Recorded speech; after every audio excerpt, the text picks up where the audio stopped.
Hello बच्चों, मेरा नाम वैभव कश्यप, मैं आपका फिजिक्स का ट्यूटर। आज हम लोग डायनामिक्स के एक topic Newton's law of motion पे चर्चा करेंगे।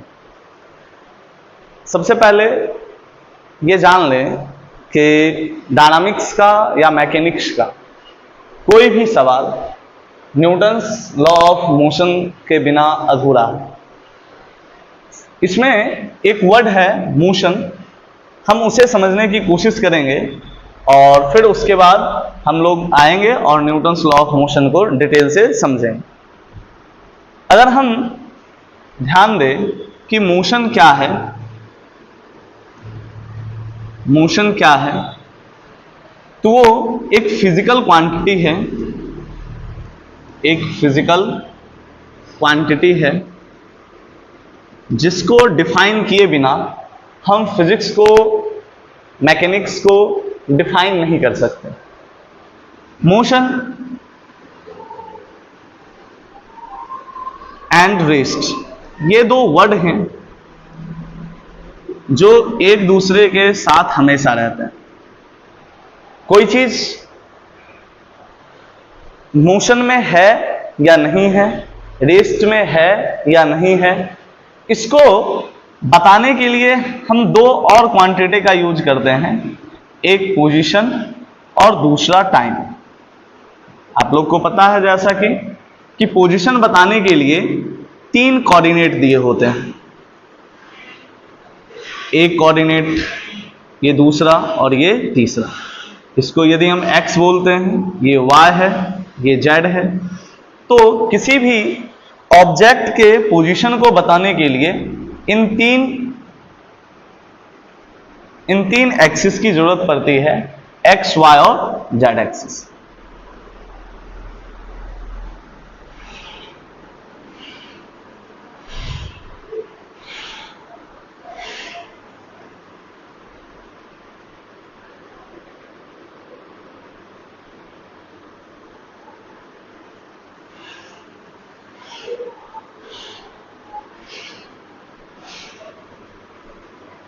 एक्स, वाई और जेड एक्सिस।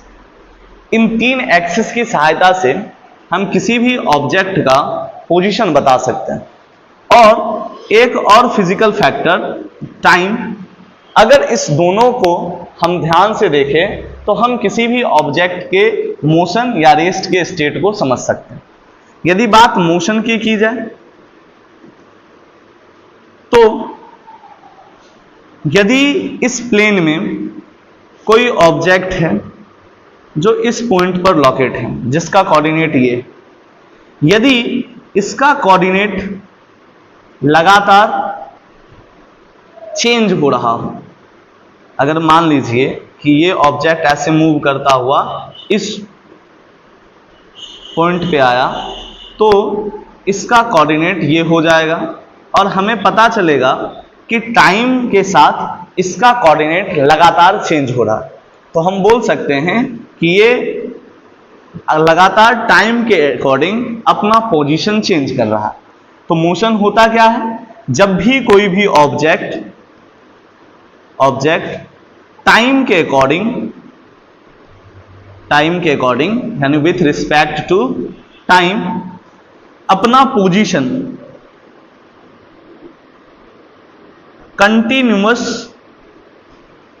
कंटिन्यूअसली चेंज कर रहा हो,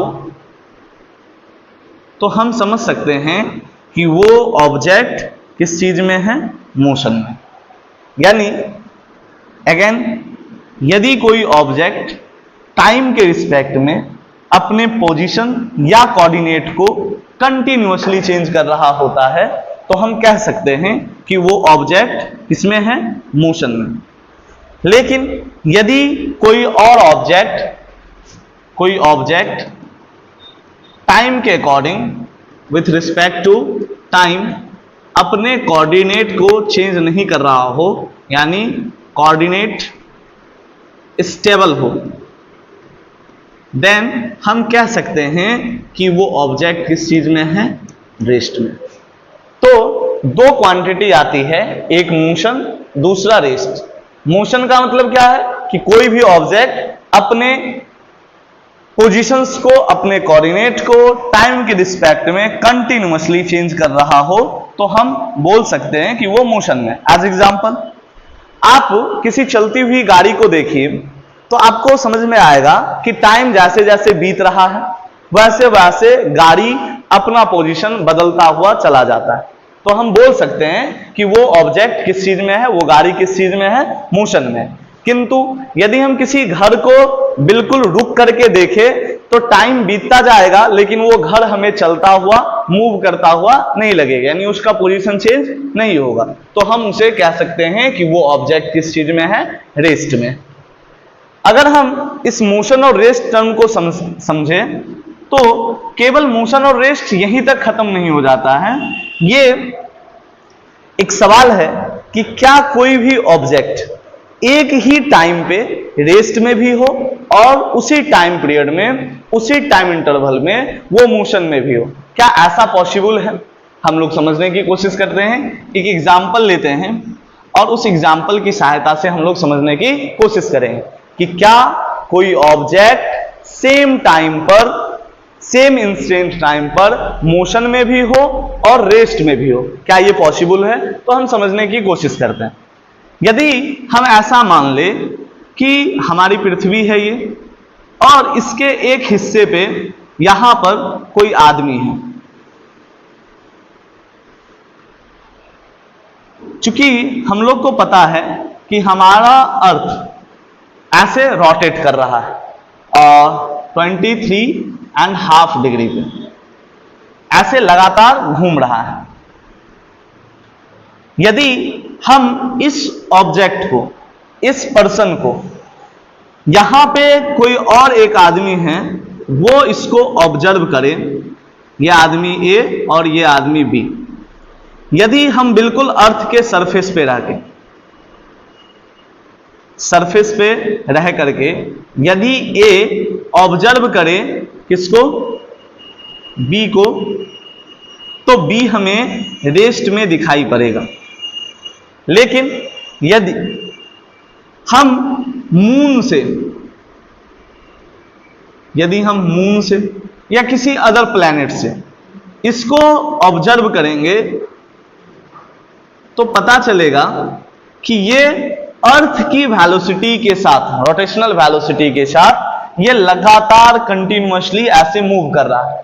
जैसे आप लोग एग्जांपल से समझ सकते हैं, अभी क्लास में बैठे हुए जितने भी बच्चे हैं उन बच्चों में सभी के लिए हम भी रेस्ट में हैं और मेरे लिए सभी बच्चे रेस्ट में। लेकिन यदि इसी क्लास को कोई आदमी चंद्रमा पर से ऑब्जर्व कर रहा होता तो क्या हम उसके लिए भी रेस्ट में होते? तो नहीं। क्यों नहीं होते? क्योंकि अर्थ पे चूंकि हम लोग हैं और अर्थ कंटिन्यूअसली मूव कर रहा है अपने एक्सिस पे, इस वजह से मून पर से देखने वाला व्यक्ति कोई हमें जब देखेगा तो उसके लिए हम घूमते हुए नजर आएंगे, हम मूव करते हुए नजर आएंगे। लेकिन आप लोगों के लिए हम रेस्ट में हैं और हम लोगों के, मेरे लिए आप लोग रेस्ट में।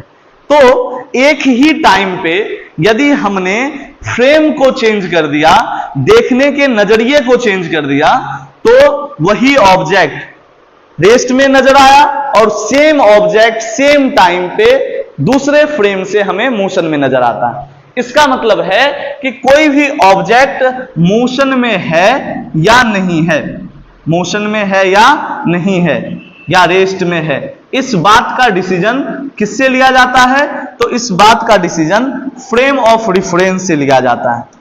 Frame of reference, frame of reference. आप किस फ्रेम को अपना रेफरेंस मान रहे हैं इस बात पे डिपेंड करता है मोशन एंड रेस्ट। तो अगर यदि हमें किसी भी ऑब्जेक्ट का मोशन या रेस्ट डिसाइड करना हो तो हम तीन टर्म्स को डिसाइड करेंगे। एक तो फ्रेम ऑफ रेफरेंस, दूसरा पोजीशन और तीसरा टाइम। अगर हम इन चारों चीजों को, position X Y Z coordinate में, टाइम टी और फ्रेम ऑफ रेफरेंस, यदि हम इसको कंबाइन रूप से देखें तो हम बता सकते हैं कि कोई ऑब्जेक्ट मोशन में है या कोई ऑब्जेक्ट रेस्ट में। यदि ये बातें हम लोग समझ पाए तो फिर आगे चलते हैं और हम लोग समझते हैं कि कोई मोशन में यदि ऑब्जेक्ट है, जस्ट सपोज कि कोई लड़का है और ये मोशन में है, ये किस चीज में है, मोशन में है, कंटिन्यूअसली ऐसे जा रहा है, तो कौन कौन से ऐसे फिजिकल क्वांटिटीज होंगी जो इन्वॉल्व होंगी। जैसे अगर ये लड़का मूव कर रहा है तो ये टाइम के अकॉर्डिंग लगातार अपने पोजीशन x को चेंज करता हुआ जाएगा। यानी हमें दो बातें पता चली कि यदि ये ऑब्जेक्ट मूव कर रहा है तो टाइम जैसे जैसे बढ़ता जाएगा, बीतता जाएगा, इसका डिस्टेंस भी लगातार चेंज होता जाएगा, इसका डिस्टेंस भी लगातार चेंज होता जाएगा। तो हमने दो क्वांटिटी देखी, एक टाइम और एक डिस्टेंस। फिर आप लोग को पता है कि टाइम डिस्टेंस के साथ एक रिलेशन आता है जिसे हम लोग स्पीड कहते हैं, और यही डिस्टेंस यदि डिस्प्लेसमेंट में हो, वेक्टर फॉर्म में हो, तो हम समझते हैं ये क्या लेकर के देगा, वेलोसिटी। यानी यदि हम देखें स्पीड को क्या लिखते हैं, speed equal to distance upon time, और सेम अगर हम लिखे velocity equal to displacement upon time. तो यहां पे हमने टोटल 4 क्वांटिटी को बताया कि यदि कोई भी ऑब्जेक्ट मूव कर रहा है तो ये सारी क्वांटिटीज उसमें आनी शुरू हो जाएगी। ये चारों क्वांटिटी उसमें आनी शुरू हो जाएगी। साथ ही साथ एक और क्वांटिटी आ गया जिसको हम लोग डिस्प्लेसमेंट कहते हैं, डिस्प्लेसमेंट कहते हैं। तो time, distance, speed, velocity, displacement, ये सब कुछ आ गया केवल और केवल एक ऑब्जेक्ट को जब हमने बताया कि ये ऑब्जेक्ट मूव कर रहा है, तो मेरे कहने का मतलब हो गया टाइम बदलेगा, उसका डिस्टेंस बदल रहा होगा, उसमें कुछ स्पीड आ गई होगी, वो किसी वेलोसिटी के साथ चल रहा होगा, उसमें कुछ डिस्प्लेसमेंट भी आया होगा। तो एक बस इतना बोलने से कि कोई ऑब्जेक्ट मूव कर रहा है, ये सारी की सारी क्वांटिटी एक्टिव हो गई। और इन सारे क्वांटिटियों का जब हम डिटेल एनालिसिस करते हैं तो वो कहलाता है काइनेमैटिक्स, काइनेमैटिक्स।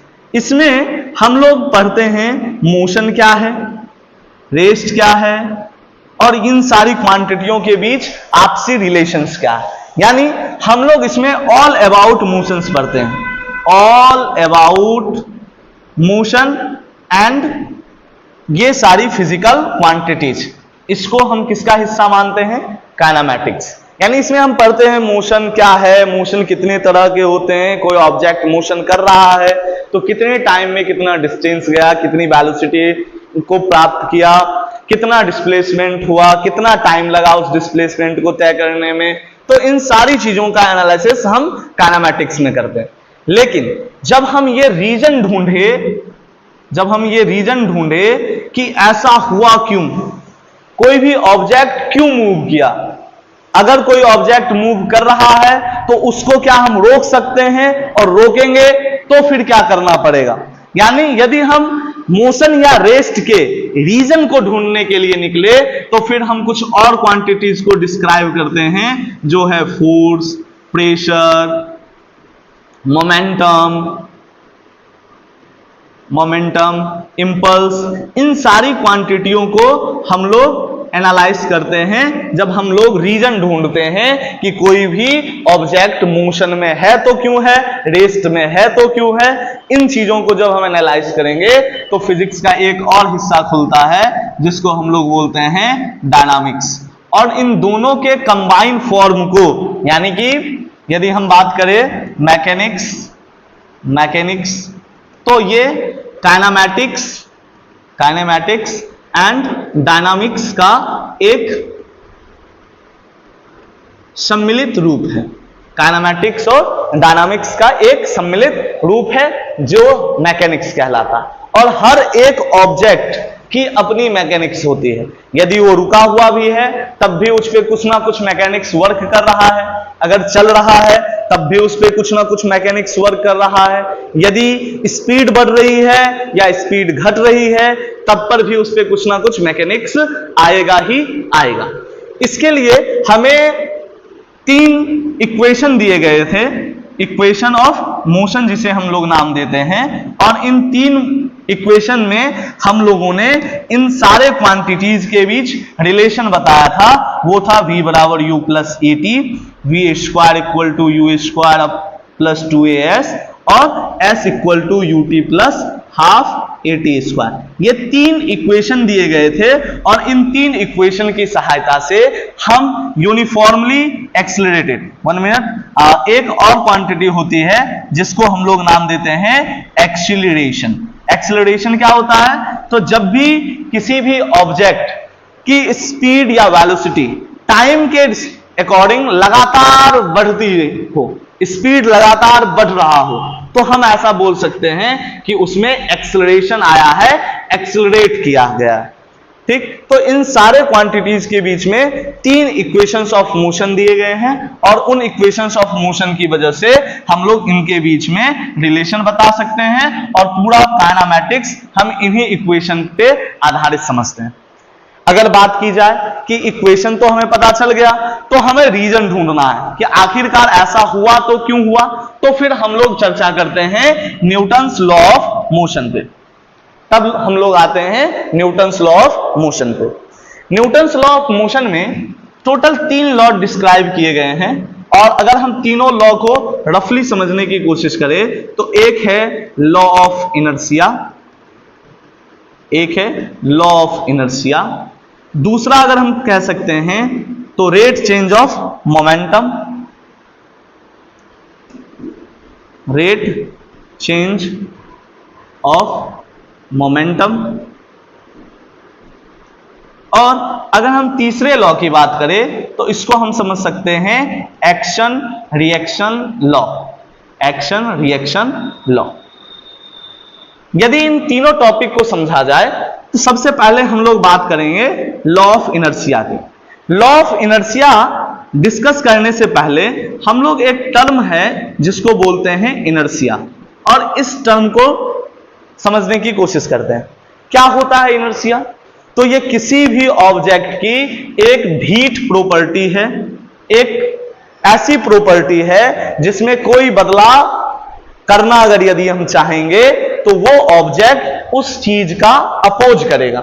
जस्ट सपोज किसी भी ऑब्जेक्ट का कितने स्टेट हो सकते हैं, या तो वो ऑब्जेक्ट मोशन में होगा या फिर रेस्ट में होगा। यदि हम किसी ऑब्जेक्ट के स्टेट को समझने की कोशिश करें तो वो ऑब्जेक्ट या तो रेस्ट में होगा या वही ऑब्जेक्ट मोशन में हो सकता है। तो टोटल 2 कंडीशंस बन सकते हैं, या तो ऑब्जेक्ट रेस्ट में होगा या फिर ऑब्जेक्ट मोशन में होगा।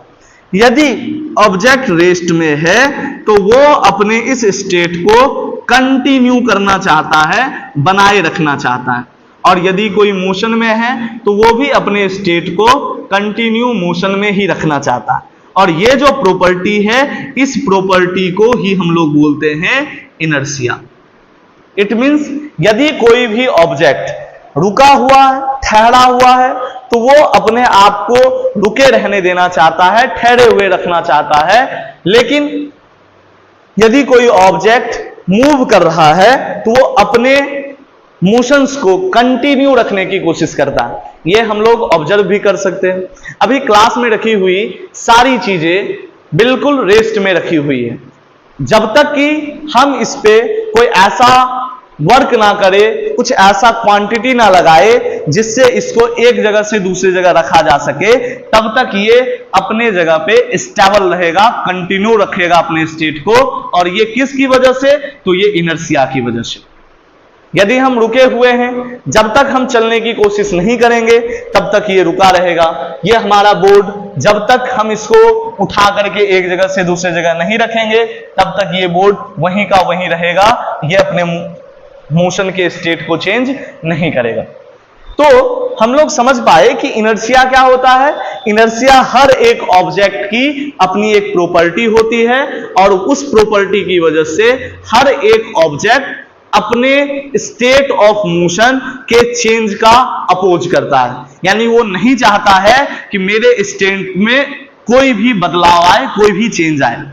तो इसी चीज को सबसे पहले गैलीलियो गैलीली ने हमें समझाया था, और उन्होंने कहा था कि जब तक कि हम किसी भी ऑब्जेक्ट पे कोई फोर्स नहीं लगाएंगे तब तक उसके स्टेट में कोई बदलाव नहीं होगा, वो अपना स्टेट चेंज नहीं करेगा।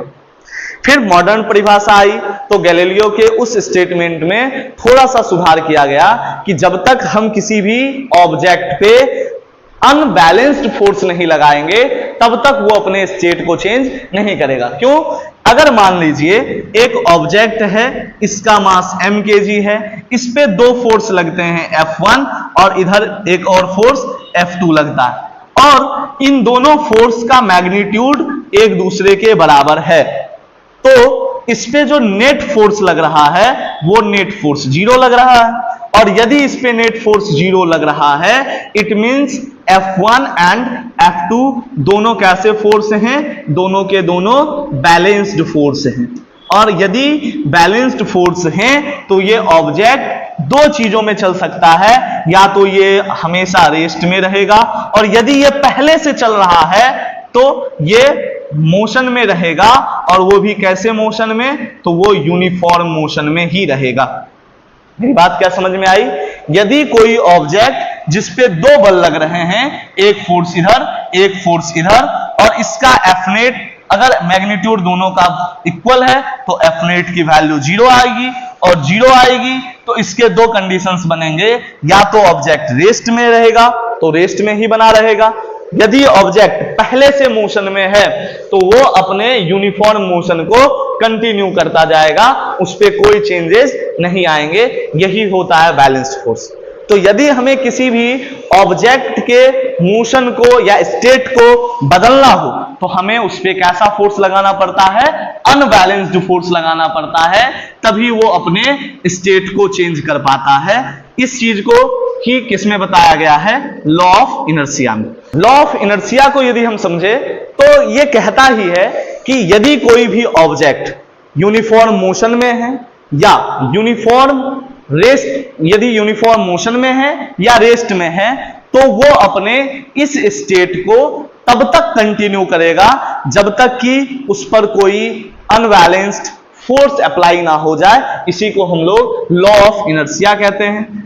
अब इस लॉ ऑफ इनर्शिया से एक बात पता चलती है कि फोर्स ही वो क्वांटिटी है जो किसी भी ऑब्जेक्ट के स्टेट ऑफ मोशन को चेंज कर सकता है। तो यहां से हमें एक डेफिनेशन मिलता है किस चीज का?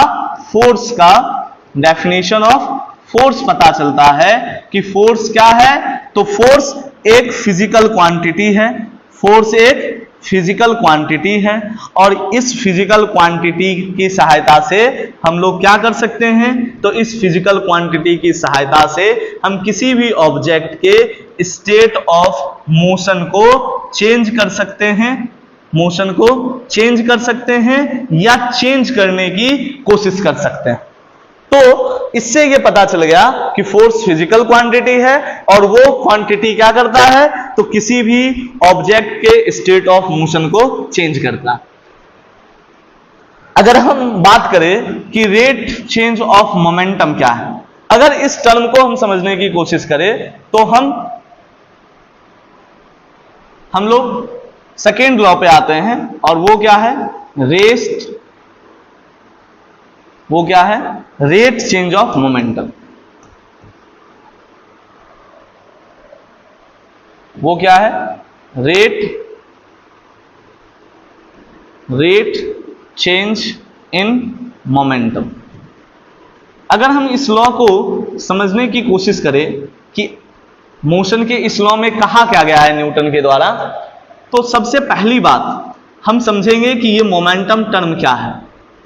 यदि हम मोमेंटम को समझने की कोशिश करें तो ये मोमेंटम, यदि कोई ऑब्जेक्ट जो m मास का है और ये v वेलोसिटी से मूव कर रहा हो, तो हम कह सकते हैं कि इसका जो मोमेंटम होगा वो मोमेंटम m इंटू वी होगा। अब चूंकि मोमेंटम वेक्टर क्वांटिटी है तो हम इसको ऐसे भी लिख सकते हैं। इसका मतलब क्या है, जिधर v की वैल्यू, जिधर मोमेंटम की वैल्यू है उधर ही v की वैल्यू है। इसका मतलब v और p दोनों एक दूसरे से पैरेलल है। तो मोमेंटम क्या होता है कि यदि कोई ऑब्जेक्ट m मास का है और v वेलोसिटी से मूव कर रहा है तो उसका मोमेंटम क्या होगा, तो दोनों के प्रोडक्ट के इक्वल होगा। और डायरेक्शन क्या होगी मोमेंटम की, तो मोमेंटम की डायरेक्शन वही होगी जो वेलोसिटी की डायरेक्शन होगी, यानी दोनों एक दूसरे से पैरेलली चलेंगे। ठीक है, मोमेंटम एक वेक्टर क्वांटिटी है जैसा हमने आपको बताया है। ठीक, इस मोमेंटम के बात यदि की जाए तो मोमेंटम फोर्स को ही डिफाइन करने के लिए आता है, और फोर्स की क्वांटिटी कितनी होनी चाहिए ये विदाउट मोमेंटम से हम लोग डिसाइड नहीं कर सकते। यदि किसी ऑब्जेक्ट का मोमेंटम ज्यादा है, मोमेंटम ज्यादा है, इसका मतलब इस पे जो भी फोर्स लगा होगा, जो भी इसके स्टेट ऑफ मोशन को चेंज किया होगा, उस फोर्स की वैल्यू ज्यादा होनी चाहिए।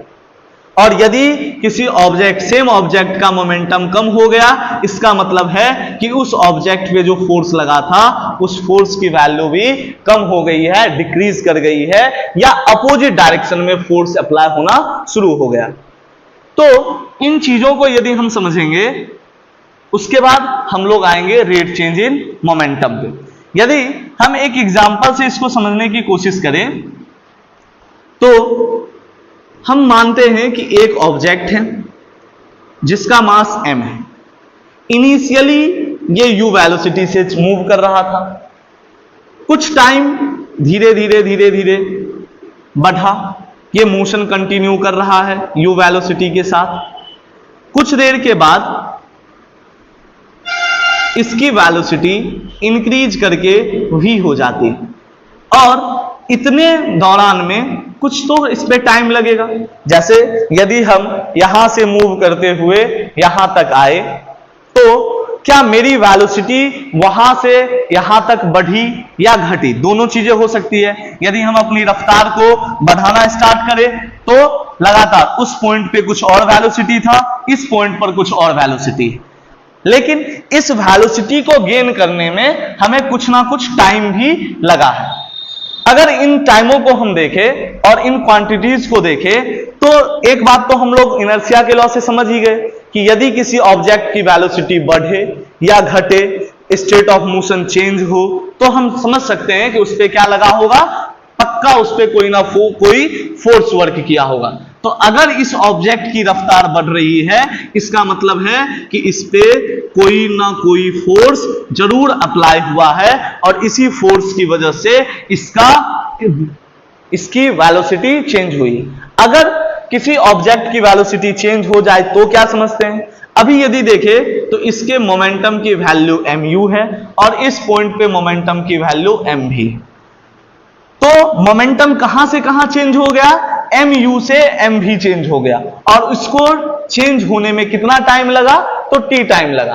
तो न्यूटन का जो सेकेंड लॉ है वो यही कहता है कि यदि किसी ऑब्जेक्ट की मोमेंटम टाइम के अकॉर्डिंग लगातार चेंज हो रही हो तो जितनी चेंज का मैग्नीट्यूड होगा वो प्रोपोर्शनल होगा उस पे लगाए गए फोर्स के, और ये चेंज किधर होगा, तो फोर्स की डायरेक्शन में होगा। यानी अकॉर्डिंग टू हम Newton's second law of motion की बात करें, सेकेंड लॉ ऑफ मोशन की बात करें तो सेकेंड लॉ ऑफ मोशन यही कहता है कि इस ऑब्जेक्ट पर जो भी फोर्स अप्लाई किया गया है वो प्रोपोर्शनल है किस चीज के, तो change in momentum upon change in time के।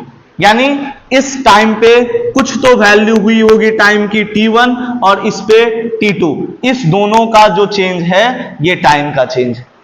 तो state Newton second law of motion क्या बतलाता है कि किसी भी ऑब्जेक्ट का जो मोमेंटम चेंज हुआ है वो टाइम के अकॉर्डिंग कितना चेंज हुआ है, पर यूनिट टाइम कितना चेंज हुआ है, ये प्रोपोर्शनल होगा कि उस पर फोर्स कितना ज्यादा लगा है। यदि कोई ऑब्जेक्ट कि वेलोसिटी लगातार बढ़ती जा रही है, इसका मतलब है कि उस पे एक ऐसा फोर्स लगा है जो लगातार उसकी वेलोसिटी को बढ़ा रहा है। जितनी ज्यादा तेजी से वो वेलोसिटी चेंज होगी, इसका मतलब है हमने उस पे उतना ही ज्यादा फोर्स लगाया है।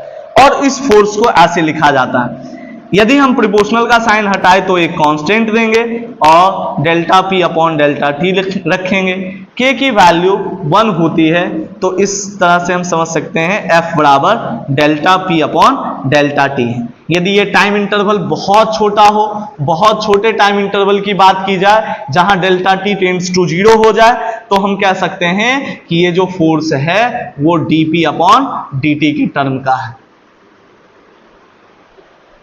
यदि बात की जाए कि इसी इक्वेशंस को थोड़ा और आगे समझा जाए, तो फोर्स की वैल्यू यदि हम निकाले तो कितना मोमेंटम का चेंज हुआ है, पहले मोमेंटम mu था, फिर मोमेंटम कितना हो गया है mv, तो हम लिख सकते हैं mv माइनस mu, ये चेंज इन मोमेंटम है। और टाइम क्या है t2 माइनस t1, तो ये टाइम का चेंज है t2 माइनस t1। तो फोर्स की वैल्यू यदि हम लिखेंगे तो m common v minus u upon t2 minus t1, और हमें पता है v माइनस u टाइम के रिस्पेक्ट में जब कोई चीज चेंज होती है तो हम उसको लिख सकते हैं कि वो उसमें क्या आ गया है एक्सीलरेशन। और इस तरीके से हमें इक्वेशन ऑफ फोर्स पता चलता है, कौन से लॉ से, तो सेकेंड लॉ से। सेकेंड लॉ से हमारा इक्वेशन ऑफ फोर्स आया जो है F बराबर m इंटू ए। और ए क्या चीज है, तो ए है एक्सीलरेशन ऑफ द बॉडी। क्यों एक्सीलरेशन आया, क्योंकि टाइम के अकॉर्डिंग इसकी वेलोसिटी में लगातार चेंज आता गया और इसी वजह से इसमें एक्सीलरेशन आया। तो अगर हम फोर्स को डिफाइन करते हैं कि इस ऑब्जेक्ट पे कितना फोर्स लगाया गया, इस फोर्स की जो वैल्यू है वो m इंटू ए। और किसी इंस्टेंट टाइम पे देखें कितना फोर्स वर्क कर रहा है, तो उसकी वैल्यू हम देखेंगे तो m into d v upon d t observe करेंगे। या यदि किसी मोमेंटम के साथ रिलेशन देखे तो dp अपॉन dt। तो ये टोटल ऐसे टर्मिनोलॉजीज आते हैं। ये फॉर्मूला कब आएगा, जब मास क्या हो, जब मास कांस्टेंट हो, ऐसा हम लोग मान के चले। क्योंकि आप लोग को पता है कि आइंस्टीन की थ्योरी ऑफ रिलेटिविटी में ऐसा बताया गया है कि यदि कोई भी ऑब्जेक्ट है तो उसके दो मास होंगे, एक मास रेस्ट का होगा, एक मास मोशन का होगा, और मोशन का जो मास होगा वो रेस्ट के मास से कम होगा। ऐसा माना जाता है, ज्यादा होगा। ऐसा माना जाता है कि जब कोई ऑब्जेक्ट मूव करने लगता है, गति करने लगता है, तो उसका मास इंक्रीज करता है। और उसके लिए आइंस्टीन ने एक फॉर्मूला भी दिया था जो है m बराबर m naught root under 1 minus v square upon c square. तो ये थ्योरी ऑफ रिलेटिविटी में आइंस्टीन के द्वारा बताया गया था कि किसी भी ऑब्जेक्ट के दो मास होते हैं, एक रेस्ट मास और एक मोशन का मास। तो ये चीजें हम लोग को पता है। यदि m चेंज लगातार होता गया तो इसके लिए जब फोर्स की वैल्यू हम लोग लिखते हैं तो इसका हम डिफरेंशिएशन करेंगे, और एक बार m into d v by d t लिखाएगा और दूसरी बार v कांस्टेंट होगा और dm बाई डी टी लिखाएगा। तो इन चीजों को हम लोग फोर्स के टर्मिनोलॉजीज में समझते हैं। इसके बाद यदि बात की जाए कि सेकेंड लॉ कितना ज्यादा इंपॉर्टेंट है हमारे लिए, हमने बताया कि ये लॉ ये भी बताता है कि जितना चेंज, अब देखिए इसमें कैसा चेंज हुआ है, पॉजिटिव चेंज हुआ है, इसकी स्पीड लगातार बढ़ी है, हमने ऐसा ही समझाया है। तो यदि ये पॉजिटिव चेंज हुआ है तो फोर्स भी इसी के डायरेक्शन में है। यदि मान लीजिए कि v की वैल्यू जो है वो कम है, v की वैल्यू जो है वो कम हो गई है, v की वैल्यू जो है वो लेस है किससे, u से, इसका मतलब जो फोर्स लगेगा वो मोशन के अपोजिट डायरेक्शन में लगेगा। इसका मतलब मोमेंटम के अपोजिट डायरेक्शन में वो फोर्स वर्क करेगा। ठीक, तो ये बातें हमें समझ में आती है कि जिधर हमने फोर्स लगाया चेंज उधर ही होगा। यदि हम ऑब्जेक्ट को रोकने की कोशिश कर रहे हैं तो वेलोसिटी लगातार कम होगी, यानी रेट चेंज ऑफ मोमेंटम जो आएगा वो मोमेंटम की वैल्यू नेगेटिव आएगी, rate change of momentum negative आएगा और ऑब्जेक्ट धीरे धीरे रुक जाएगा। ये सेकेंड लॉ की हम लोग बात करते हैं। यदि इसको और थोड़ा सा, अब हम थर्ड लॉ की तरफ चलते हैं। थर्ड लॉ क्या कहता है? तो Newton's third law of motion, Newton's third law of motion. और हम लोगों ने पहले ही डिस्कस किया कि Newton's third law of motion का मतलब क्या है? एक ऐसा लॉ जो किसके बारे में बता रहा हो? एक्शन एंड रिएक्शन के बारे में बता रहा हो। अब ये एक्शन और रिएक्शन क्या होता है, पहले हम इस टर्म को समझ लेते हैं, फिर हम इस लॉ पे आएंगे। यदि एक सरफेस है और इस सरफेस पे एक ऑब्जेक्ट mkg का रखा हुआ है, तो आप लोग को पता है ग्रेविटी इसको नीचे की तरफ खींचेगी और इस पे mg लगाएगा। अब आपको पता है जिधर फोर्स लगेगा उधर ही मोशन होगा, तो यदि इधर फोर्स लगा है तो क्या ये सरफेस बेंड हो जाना चाहिए था? यदि ये सरफेस बेंड नहीं हो रहा है, इसका मतलब है ये भी इसके ऊपर क्या कर रहा है? तो एक ऊपर की तरफ रिएक्शन फोर्स लगा रहा है, और इस रिएक्शन फोर्स के लगने की वजह से ये दोनों फोर्स जो है ये इक्वल हो गया है, और ऑब्जेक्ट ना नीचे गया ना ऊपर गया, जहां हमने रखा वहीं पे रह गया। तो नीचे क्या लगा? एक्शन लगा, और ऊपर क्या लगा? तो रिएक्शन लगा। एक्शन किस पे लगाया गया? एक्शन सरफेस पे वर्क किया, और रिएक्शन किस पे वर्क किया? तो ऑब्जेक्ट पे। क्या हम इन बातों को समझ पाए हैं कि यदि कोई सरफेस है और हम mkg के ऑब्जेक्ट को रखते हैं, तो ग्रेविटी उसको नीचे की तरफ खींचती है, कितने फोर्स से? mg के फोर्स से। तो इस ऑब्जेक्ट के द्वारा सरफेस पे एक एक्शन हुआ, और उसके जवाब में सरफेस ने भी एक फोर्स ऊपर की तरफ लगाया ताकि इसके स्टेट को मेंटेन करके रखे, इसलिए इसको रिएक्शन बोलते हैं। और ये किस पे लगा? ऑब्जेक्ट। तो हम ये बात समझ पाए कि एक्शन और रिएक्शन सेम सरफेस नहीं लगा सकते हैं, ये अलग अलग सरफेस द्वारा अलग अलग सरफेस पे लगाया जाएगा। अब हम लोग चर्चा करते हैं कि Newton's third law of motion क्या है। Newton's third law of motion भी यही कहता है कि किसी ऑब्जेक्ट पर जो एक्शन लगेगा और जो रिएक्शन लगेगा, इस दोनों की वैल्यू मैग्नीट्यूड सेम होगी, लेकिन डायरेक्शन क्या हो जाएगा? अपोजिट हो जाएगा। डायरेक्शन क्या हो जाएगा? अपोजिट हो जाएगा। जैसे यदि हम मान ले कि एक ये ऑब्जेक्ट है और इसके ऊपर एक दूसरा ऑब्जेक्ट ऐसे रखा हुआ है, इस ऑब्जेक्ट की वैल्यू m1 है, इस ऑब्जेक्ट की वैल्यू मास की m2 है। m2 क्या करेगा? इस पर एक फोर्स लगाएगा m2g, और इसके जवाब में m1 क्या करेगा? इस पे एक फोर्स लगाएगा जिसकी वैल्यू होगी m1g।